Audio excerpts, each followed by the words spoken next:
Public এখনও আপনাদেরকে গ্রহণ করতে আসেনি। আমি বরং মনে করি আপনারা আপনাদের পার্টি রিঅর্গানাইজ করেন। এই পার্টির অনেক অবদান আছে বাংলাদেশে, এটা আমরা ডিনাই করতে পারি না। পার্টিকে রিঅর্গানাইজ করেন, একটা পলিটিক্যাল পার্টির মতো যেভাবে থাকে।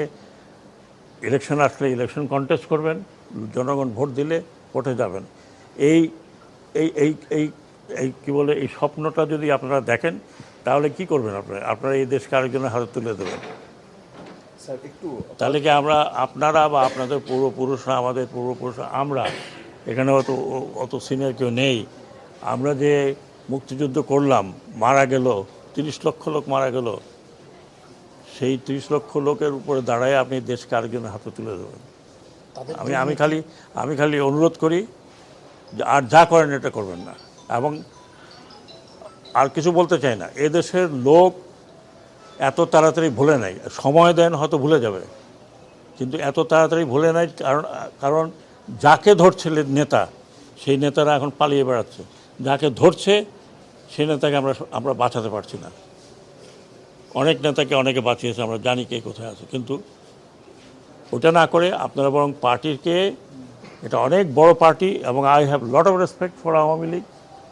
এটা যেটা বললাম যে এটা এই দেশের প্রধান পার্টি একরকম। এক সময় আমাদের মতো বাঙালিদের ভরসার জায়গা ছিল এই পার্টি। বৃষ্টির দিনে আনন্দটা একটু বেশিই জমুক। আর আনন্দ আয়োজন মানেই চাষি সুগন্ধি চিনি গুঁড়া চাল। বাংলাদেশের 52 আন্দোলন, 69 গণ আন্দোলন, স্বাধীনতা, এটা পার্সোনাল কোনো কারণে নষ্ট করবেন না। এটা জাতীয় সম্পদ। আপনারা আসুন, যারা রেগুলার করতে চান। এখানে মারামারি কোনো লাভ নেই। আরও কিছু লোকের মৃত্যু আমরা চাই না। অলরেডি 400 থেকে 500, তারও বেশি মারা গেছে উভয় পক্ষে। পুলিশের এই অবস্থা হয়েছে, আনসারের এই অবস্থা হয়েছে। আর আমরা যদি উস্কানি দিতাম তাহলে আপনারা টিকতে পারতেন না আর্মি ফায়ারে। আমরা আর্মিকে মানা করেছি যে ডোন্ট ওপেন ফায়ার। কারণ কাকে মারবেন আপনি? আপনারা এই পুলিশকে দিয়ে কাকে মারিয়েছেন?